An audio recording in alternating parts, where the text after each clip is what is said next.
আমরা যাচ্ছিলাম বান্ধবীর বাড়িতে। তো যেতে যেতে গাড়িতে বর বলল যে গাড়ির তেলটা একটুখানি ভরে নিই, তাহলে সমস্যা হবে না। তো ওই পেট্রোল পাম্পের এখানেই দাঁড়িয়েছিলাম। তো সোনাই বলল চলো আমরা ওই পাশটায় গিয়ে দাঁড়াই গাড়িটার সামনে। দাঁড়িয়ে দাঁড়িয়ে এখান থেকে সব ভিডিওগুলো করছিলাম। কী করব দাঁড়িয়ে দাঁড়িয়ে, ভাবলাম যে চল একটু ভিডিওই করে নিই। পেট্রোল পাম্পের পুরো ছবিটা তুললাম, দিয়ে আমরা এখনই বেরিয়ে যাব বলে ওর তেল ভরাও হয়ে গেল, দিয়ে আমরা বেরিয়ে গেছি।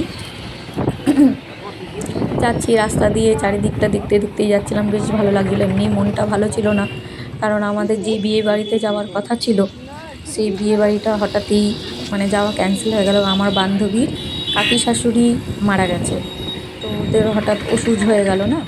তো এখন ওরা না গেলে আমরা কি করে যাব। তারপরে ওদেরও মন খারাপ, ভীষণই মন খারাপ সত্যি কথাই বলতে। মানে আমরা প্রচুর এক্সাইটেড ছিলাম এই বিয়ে বাড়িটা নিয়ে।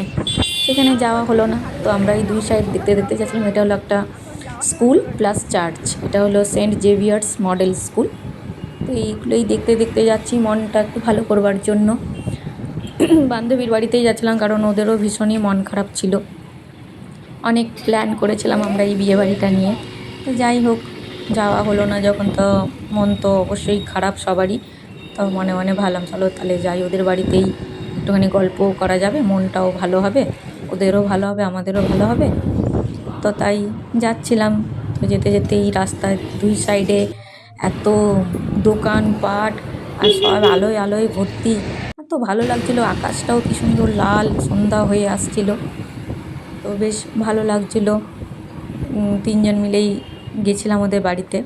তো দেখো দুই সাইডেই পুরো, যে এখানে একটা বিয়েবাড়ি হচ্ছিলো, ওই বিয়েবাড়িটা দেখে আরও বেশি মন খারাপ লাগছিলো যে আজকে আমরাও থাকতাম ওই বিয়ের ওখানে, খুবই আনন্দ করতাম, কিন্তু সেটা হলো না। তাই আর কি করব, এই দোকানপাট দেখতে দেখতে আর ওই বিয়েবাড়ি দেখতে দেখতেই যাচ্ছি কাদের কাদের বিয়েবাড়ি। এখানে অনেক ইয়েও আছে, লজও আছে যেখানে বিয়েবাড়ি ভাড়া দেওয়া হয়। এই যে এখানে ফুচকা গাড়ি সবই ছিল, মনে হচ্ছিলো যে খাই একটুখানি, কিন্তু খেতে গেলে অনেক দেরি হয়ে যাবে বলে আর খেলাম না। তো যাচ্ছি, এটা হলো একটা মল, বাজার কলকাতা। এখানে আমরা পুজোর সময় আসি শপিং করতে। তো বেশ ভালো ভালোই কালেকশন আছে এখানে, প্রচুর মল আছে। এর কিছুটা গেলেই পরে আর একটা মল আছে V2 বলে, এই যে বিশাল বড়, দেখো এটা অনেক বড়, এটা হলো V2। তারপরে ওই পাশে আর একটু এগিয়ে গেলেই আর একটা আছে মল জুডিও, কিছুটা গেলেই। তো এখানে মানে লাইন দিয়ে পুরো মলেই ভর্তি। আর পুজোর সময় এত ভিড় হয় এই রাস্তায়, মানে গাড়ি চালানোও দায় হয়ে যায়। সব পুজোয় শপিং করতে আসে মলে, আর ভ্যারাইটি ধরনের কালেকশন। তাই এই সবই দেখতে দেখতে আমরা যাচ্ছিলাম। এইখানে দুই দিকেই দুই পাশে এত দোকানপাট। এই যে এটা হলো জুডিও, এখানেও ভালো ভালো কালেকশন আছে, সব জিনিসই পাওয়া যায়। শীতকালেও গেলে সোয়েটার থেকে শুরু করে ট্রাক স্যুট, তারপরে আরও ভ্যারাইটি যা গরমের পোশাক সেগুলোও পাওয়া যায়, ভালো ভালো জিনিস থাকে। তো যাই হোক, ওগুলোই দেখতে দেখতে আমরা যাচ্ছি। বেশ মনটা একটু হালকাও লাগছিলো। দিয়ে ঢুকলাম অবশেষে মিষ্টির দোকানে, ভাবলাম মিষ্টি খাবো।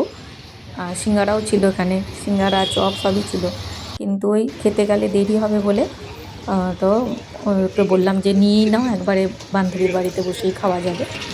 কিন্তু ওরা কিনছিল, আমি এই পাশে দাঁড়িয়ে একটু ভিডিও করছিলাম, দেখছিলাম সব দিকটাই। দিয়ে ওদেরও মিষ্টি নেওয়া হয়ে গেল, দিয়ে আমরা বেরিয়ে গেলাম। যাচ্ছি, যেতে যেতে আর কিছুটা গেলে পরেই আমার বান্ধবীর বাড়ি। তো এই সব দোকানপাট, এই জায়গাটা এত সুন্দর, এত খোলামেলা, আর বেশ জমজমাটি জায়গা। আমাদের খড়গপুর শহর এটা। এই যেতে যেতে আর কিছুটা গেলে পরেই আমার বান্ধবীর বাড়ি ঢুকে যাব ওর গলির রাস্তায়। আর তারপরে ওর বাড়ির সামনে খুব সুন্দর একটা মন্দিরও আছে, শিব মন্দির, খুব ভালো মন্দিরটা। কিন্তু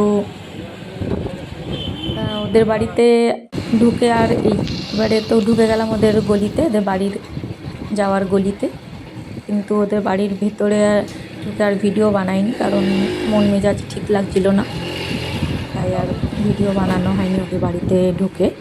তো যেতে যেতেই যতটুকু আমি ভিডিও বানিয়েছি, যে ওদের বাড়ির সামনেই হলো শিব মন্দির, আর ওদের লাগোয়াই হলো ওদের বাড়ি। এটা এই শিব মন্দিরে গরমকালে খুব সুন্দর গাজন বসে, খুব জমজমাট থাকে।